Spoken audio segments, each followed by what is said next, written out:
ఒకసారి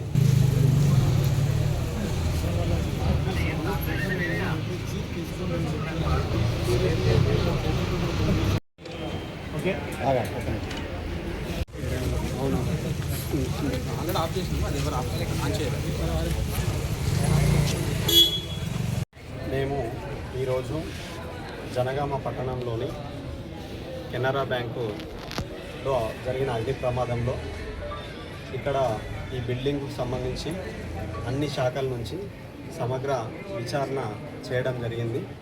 సమగ్ర విచారణలో ఈ బిల్డింగ్కు పర్మిషన్ కాపీలు డీవియేట్ అయినట్టుగా గుర్తించబడడం జరిగింది. ఇక్కడ అక్రమంగా సెల్లార్ కూడా గుర్తించడం జరిగింది.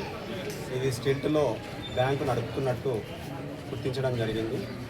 ఆక్యుపెన్సీ సర్టిఫికేట్ లేకుండా ఇక్కడికి విద్యుత్ కనెక్షన్ తీసుకోవడము అది కూడా గుర్తించడం జరిగింది. ఇక్కడ ఎటువంటి కాలేజీ అనుమతులు అనేది లేకుండా క్లాస్ రూమ్లు పైన ఉన్నట్టు గుర్తించడం జరిగింది.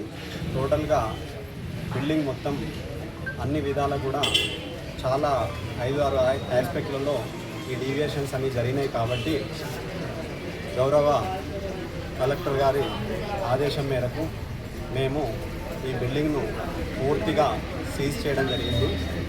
వీళ్ళు మళ్ళీ ఈ ఏదైతే అగ్ని ప్రమాదం జరిగిందో ఆ పూర్తిగా నిబంధనల మేరకు మళ్ళీ అగ్ని ప్రమాదానికి జరగకుండా వాళ్ళు సేఫ్టీ ప్రికాషన్స్ అన్నీ తీసుకొని బిల్డింగ్ సౌండ్నెస్ సర్టిఫికేట్ అన్నీ ఉన్న తర్వాతనే ఈ బిల్డింగ్ అనేది తిరిగి రీఓపెనింగ్ అనేది జరుగుతుంది. అప్పటి వరకు ఈ ఏవైతే లోపాలు గుర్తించడమో ఆ లోపాలన్నీ కూడా సరిదిద్దుకోవాల్సిన అవసరం ఉంది.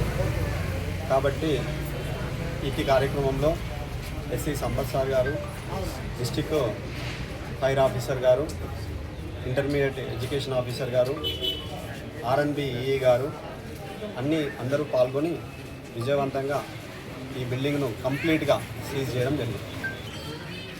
ఈ బిల్డింగ్లో DCCB bank, Canara bank stilt పర్మిషన్లో తీసుకొని ఉన్నారు. ఇదంతా పార్కింగ్ ప్లేస్ ఉండాలి. తర్వాత గ్రౌండ్ ఫ్లోరు, ఫస్ట్ ఫ్లోరు ఈ 2 ప్లేస్లలో వీళ్ళు కాలేజీ క్లాసులు నిర్వహిస్తున్నట్టు వాటిని చూస్తే మాకు తెలిసింది. పైన ఒక గుర్తింపు లేని హాస్టల్ను నడుపుతున్నట్టు కూడా మేము గుర్తించడం జరిగింది. ఇవి కంప్లీట్గా మేము సీజ్ చేయడం జరిగింది. 5 సెల్లార్లను అక్రమంగా గుర్తించడం జరిగింది. వాళ్ళందరికీ కూడా ఫస్ట్ నోటీసు, సెకండ్ నోటీసు ఇవ్వడం జరిగింది. నెల రోజులు టైం ఇవ్వడం జరిగింది. ఆ నెల రోజుల టైంలో కూడా వాళ్ళు దాన్ని తీసివేయకపోవడంతో మేము ఈరోజు 5ను సీజ్ చేయడం జరిగింది. వాళ్ళందరూ కూడా చెప్పేది ఏంటంటే సెల్లార్లో ఎటువంటి వ్యాపారాలకు అనుమతించబడవు, సెల్లార్లు అన్నీ కూడా క్లోజ్ చేయబడతాయి.